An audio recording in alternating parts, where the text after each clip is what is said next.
Good morning, Suzanne. Good morning, Deborah Leanne. So I would like to, as we introduce this topic, do so with grace. What do you say? That sounds delightful. Go for it. Okay, so today we're going to be chit-chatting about the 22nd gene key. And this is the gene keys written by Richard Rudd. And really profound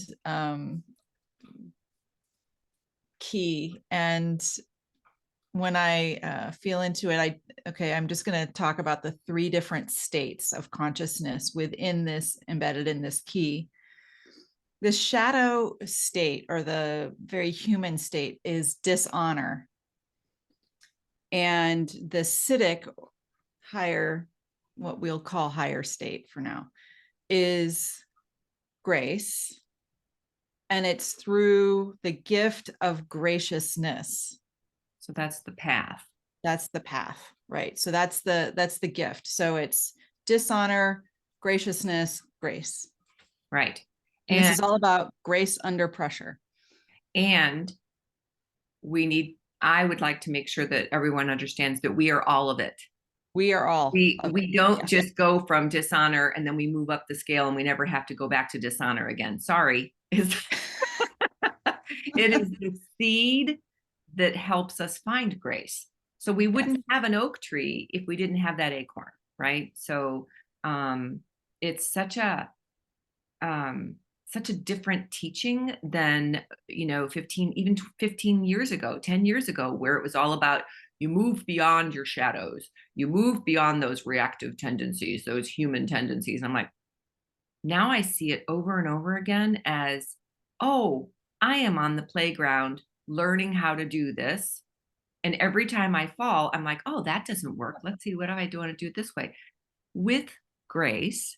And what I love is bringing in the divine feminine here, because this is a lot about, can we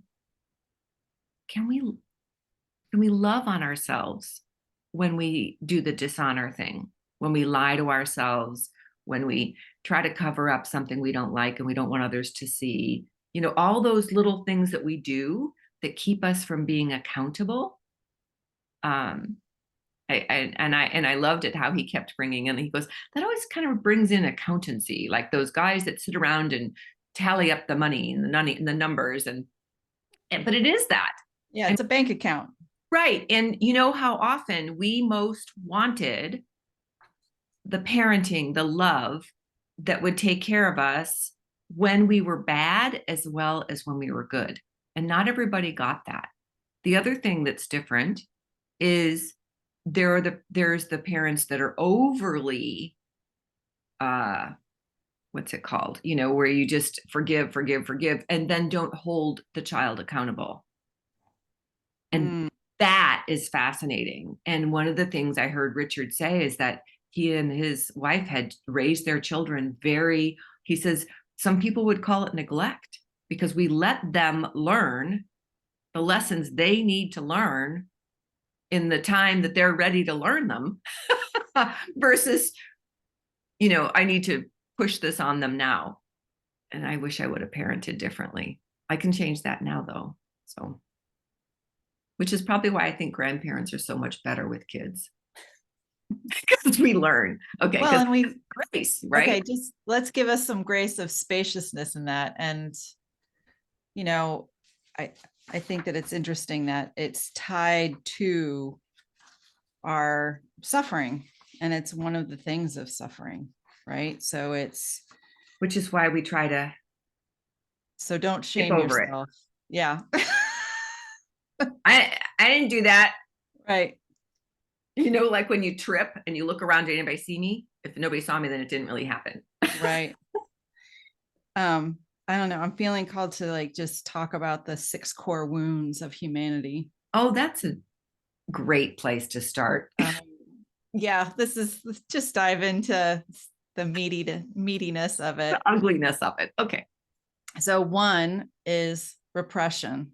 So just think about your own human story of times in your life where this has come into play?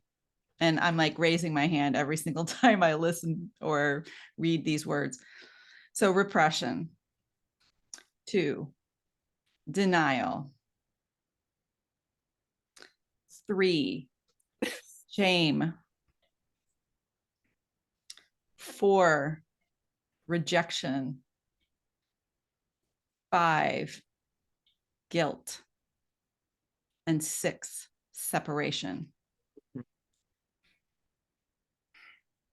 Those are the core wounds of our humanity. And it's the raw, what he calls the raw material for transformation. Yeah. Once we acknowledge it and see it And love it. and love on it.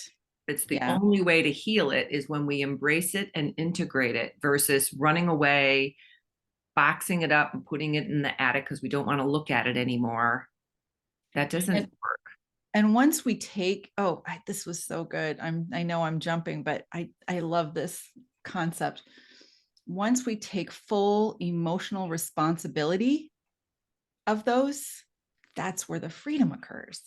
Yeah. That's where we're connected to the other gene key that you and I talked about, which is the 55th gene key.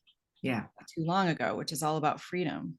But it's only when we take, each one of us takes this accountability.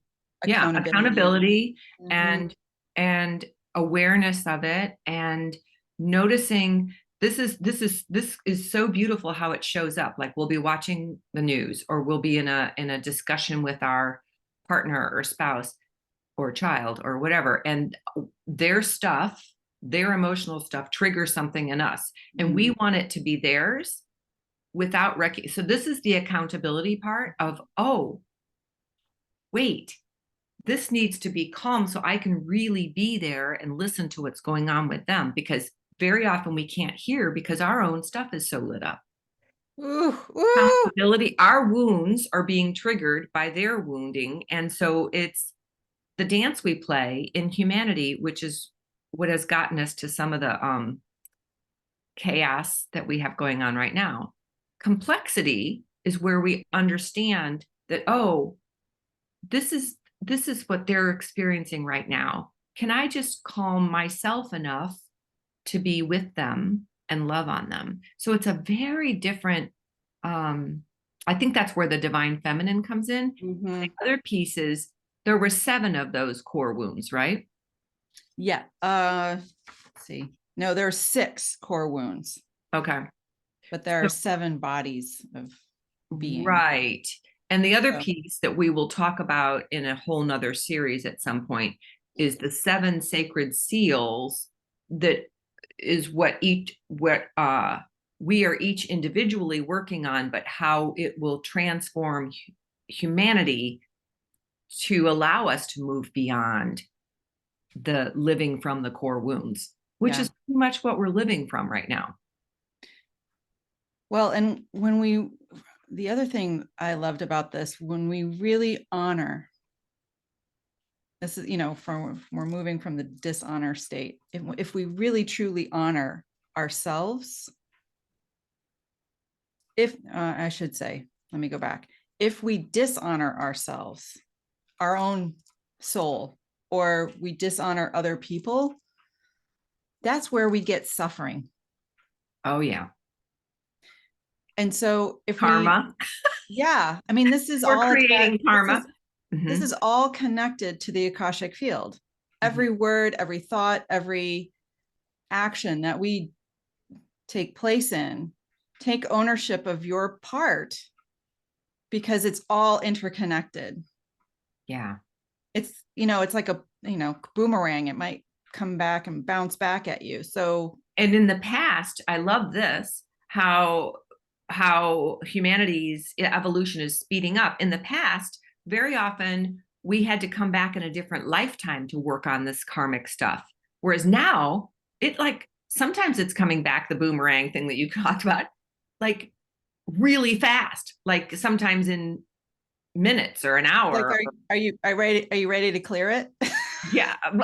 And so, well, and it's not even, can I clear it, is Am I ready to acknowledge my part in that? Because that's that accountability thing, holding ourselves accountable. Yeah, in the past, I think it was all about, okay, let's let that go. Let's clear that, without really feeling into that wound is what helps me to find the grace, right? Yes.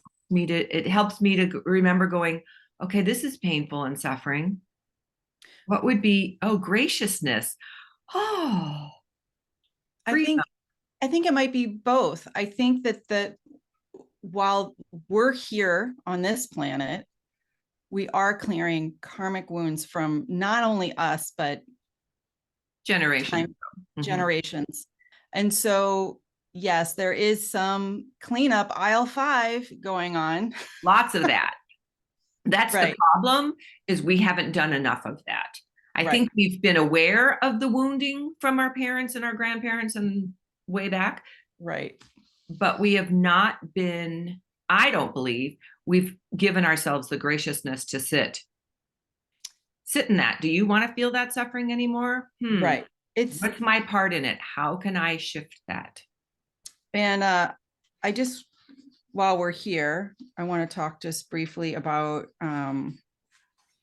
Repressive the or repressive nature, and you'll feel it when you hear the word. So the repressive nature of this dishonor is proper. So just feel that energy of like it's a deep-seated fear, like everyone just had to be showing themselves as if everything is fine. yeah, And it's a deep-seated fear because we're not in, engaging in it because it's a fear of losing control, so it has to be contained in some form. It's proper. So yeah, it's where emotions I would talk about in my family. If I'm going to make it personal, my family kept their cards close to their chest. I didn't see a lot of emotion from my family. no, me So neither. not to say that my parents were fully proper, but they were pretty proper. Not But it's like what goes on inside our house. Nobody else needs to know. Like we're not going to. right, They don't need to know our dirty laundry. right. So, a perfect example was be mom would be yelling at us kids, and then the phone would ring, and she'd walk over and she'd go, "Hello," Or and I'm like, or or shh, the neighbors will hear. "Oh, I didn't get that as much as I got the. We got the like." She would just shift out of this who ate the last cookie or whatever she was whatever, and then she or who Yeah. and she would pick up the phone and just hello, Hi. and I'm like, Okay, so that's the repressed nature. We don't need to stay and hang out in there. The reactive nature is that polar opposite. It is the inappropriate. It's the emotion out on the sleeve and just giving it to everybody. Blech. yeah, let me tell you what happened today. Well, they are so caught up in their own emotional embroil that they have no space to listen to anyone else, and they can't even hear themselves because they're so spun out in their emotional turmoil. So it's just not, there's no awareness there of how they're showing up. Right. Yeah. So I guess for me, I mean, I've seen it. I've seen it within myself. I like look as soon as I hear that, I remember very specific points in my life where that's how I was. That's how I operated because I was not aware of how my emotions worked. Um, yes, I would do self-soothing, but I didn't understand the impact of my own beingness. Right. You weren't accountable either. You didn't understand that we are so affecting another Yeah. by our energy. Before we learned about so much of that, that's a lot of the world is walking around unconscious just living their own little world and not aware of how they're impacting. And then what I love is we keep seeing the same thing happen over and over again versus I want things to be different, but you know, you can't change it out there. So the only thing we can do is focus on our specific path. oh my, yeah. So can we move to some graciousness now? Yes, please. Okay, goodness gracious. So the big shift that takes place is when we are accountable to our own thoughts, our own self-judgments, and have that awareness of our own behavior, feelings, etc., in order to shift things. And so it's kind of like graciousness is our emotional valve. And he calls it the milk of human kindness. That feels like a nice balm, right? Well, because there's that divine mother energy here, yeah. Right? That divine feminine is present all the way through this. I love that. Yeah. And there's a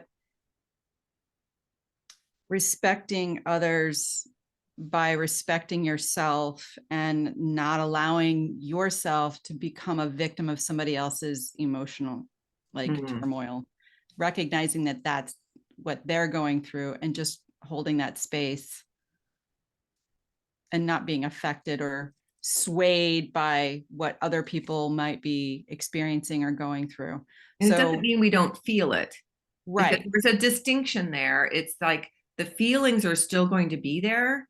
And it's like, can our love for ourself and the other, be bigger than that triggered emotional response within?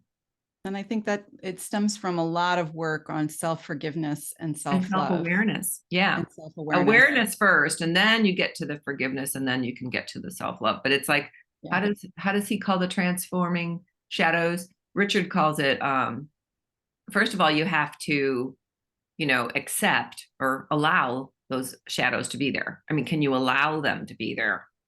Yeah. Even though they cross the room. Push them away. Right. Yeah. And then you accept them like, oh, okay, yeah, that's a part of me. But when you embrace and get to a place of, oh, I love this, because then it helps me to learn to do something complete, like I'm moving into this awareness of moving beyond, That's where the alchemy happens. Yeah. I love that.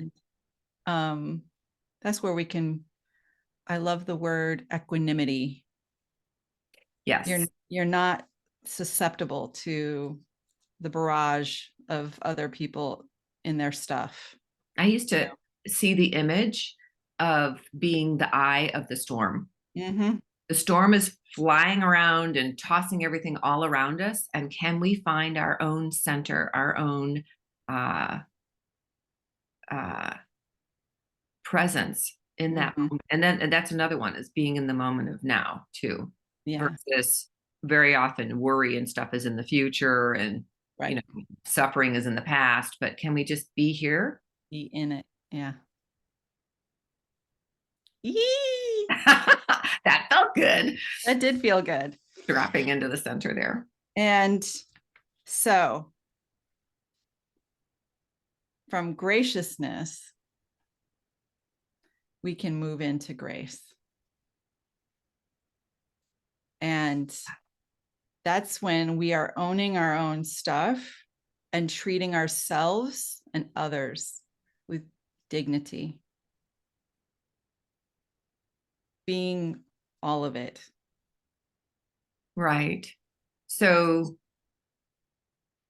to use the leadership terms I work with, it's the shadow is the reactive. It's very, knee jerk. The graciousness or the gift is the creative.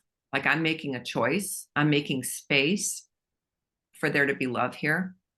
And then when you get into the integral, it's the integration or the citic state of, I am all of this. It's like embodying all of it and just being okay with seeing and the totality of that experience. Yeah. And it doesn't mean that we don't dishonor ourselves. Mostly this is about, it's not as much dishonoring others, even though that's definitely a part of it, but there's a lot of dishonoring of ourselves where we're not honest with ourselves. And that's where the accountability and like the my grandmother was my caretaker for a long time, and she was stern but very loving. But there was no crossing, like you do this or you know, Right. this is No what. BS. And it was her way of loving me, but she held me to my word when I was 5 years old. I was like, seriously? Yeah. So I would try to word splinter and, you know, get around stuff, and she'd be like, huh, that's not what I said. She was holding you accountable. I know, missing dinner that night. Okay, fine. So so grace, to me, it feels so, I mean, it is ethereal. And it's one of those moments where when you feel it, it's like time stops. And for me, and I feel like there's a oneness with everything. And it's so beautiful. Sometimes I laugh out loud, sometimes I cry. What's grace feel like for you?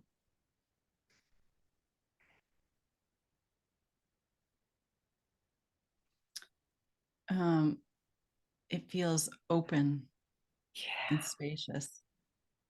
Yeah.